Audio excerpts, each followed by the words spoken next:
World War I shaped our world in many, many, many ways. And it's important to realize it wasn't that long ago. It was not even 100 years ago. But it was really the end of the more traditional empires. It was the end of kingdoms. It really reshaped much of the globes, much more around states defined by nations rather than states defined by monarchies or states defined by empires. And it was also the first war where technology, or I would say modern technology has always played a major role in wars. In fact, wars have been a catalyst for technology often. But it was the first time that much of what we consider to be modern technology played a huge role in the actual carrying out of the war. And to a large degree, this is what made the war so much bloodier and one could argue even more protracted. So here I have a bunch of pictures of the various technologies used in World War I. Here in this picture you have a machine gun. You have a machine gun, which obviously allows you to kind of indiscriminately mow down folks. These guys it looks like they might be in some type of a trench. And so you can imagine that combination if viewed from above. So let's say that this is a trench. This is a trench right over here. We're looking from above. So there's some people sitting in the trench. A couple of these folks have machine guns. The rest of the guys just have rifles over here. If you wanted to storm this trench, you'd be in a bad situation. The guy with the machine gun essentially could just mow people down.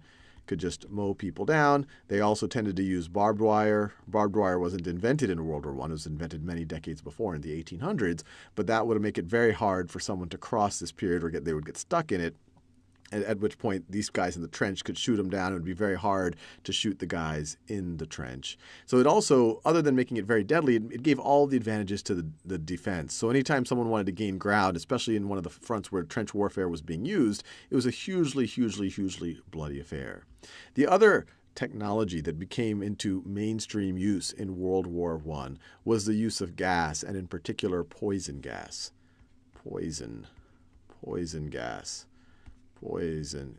And as you see these gentlemen right over here, they're wearing gas masks because they're afraid that their opponent is going to use poison gas. And the benefit of gas in particular is, let's say you have an artillery shell that you throw over and it doesn't hit anybody, but then it starts releasing a canister of, let me do that in a different color.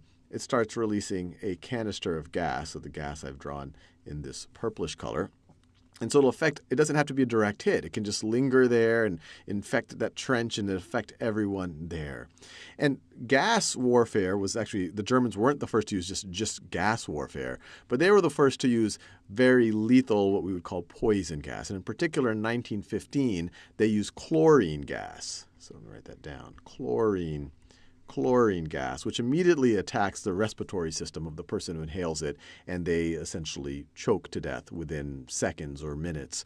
They also used phosgene gas because this actually did not allow it kind of did not stimulate that choking reflex. In some ways, it could kind of infiltrate the respiratory system even more. It had a delayed effect, so it would kind of linger around. And you have the use of mustard gas. Mustard gas was very hard to protect against.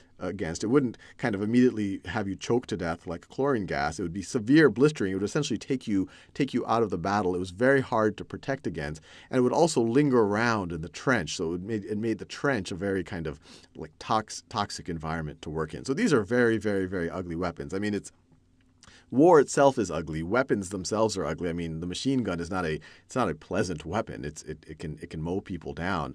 But even folks who view something like a machine gun as an acceptable thing tend to view these things as particularly ugly things to use. Other weapons that showed up in World War I, we talked about this in other videos, but the tank started to become a factor. This right over here is an American tank. Obviously, with these kind of these treads, it can go in tough terrain. It's heavily armored. It could kind of, when you talk about this trench type of thing, well, if you got a big hulking beast, maybe that could roll through the barbed wire and take some beating and maybe eventually. So you could imagine a tank over here. It could eventually, and actually the tanks at this time did not have these big turrets, so they might have looked something more like that. But this might be able to actually be part of an offensive against a trench like this. We've talked extensively about submarine warfare in World War I. The Germans especially used it essentially to have a chance against the dominant British British Navy. Unrestricted U-boat warfare was one of the primary reasons given by the Americans as to why they entered the war on the side of the Entente. These are kind of World War I era U.S. submarines, just to give an idea of how they actually looked. And probably in some ways the best foreshadowing of what would play a major role in future wars, it was the bringing of heavier than aircraft into the war. So in particular, we're talking about airplanes. So before this, you had stuff like balloons and zeppelins used for reconnaissance, used to see where we should aim the artillery, things like that. But now you had the Wright brothers only, frankly, several years before inventing the engine-powered heavier-than aircraft. And at first, the airplane in the beginning stages of the war was used for reconnaissance, but as the technology improved, as the engines improved, it started to be used for bombing, started to actually be used for air-to-air combat. And out of all of the folks involved in air-to-air combat, this gentleman right over here is probably the most famous, although you might not recognize his name. He's been kind of turned into a bit of a caricature in the modern world. But this is Manfred von Richthofen, and he was a pilot for the Germans, and he's more famously known as the Red Baron. The Red Baron, and he was called the Red Baron because he was actually a baron. It is a title of nobility in Imperial Germany, and he painted his plane red. So this is a picture of his plane right over here. So if I were to color it in, I guess this isn't quite red. I should actually probably try to get a more reddish color.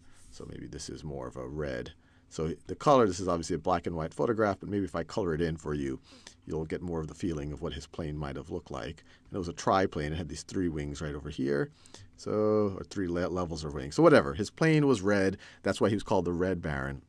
And he was famous for being the most lethal pilot in all of the war. He has 80 confirmed kills. He was able to down 80 enemy aircraft. So 80 confirmed wins, I guess you can say, in combat, which is more than any other folks in World War I. So very, very famous pilot. He himself, when you're talking about any of the combatants in World War I, did not have a long life expectancy.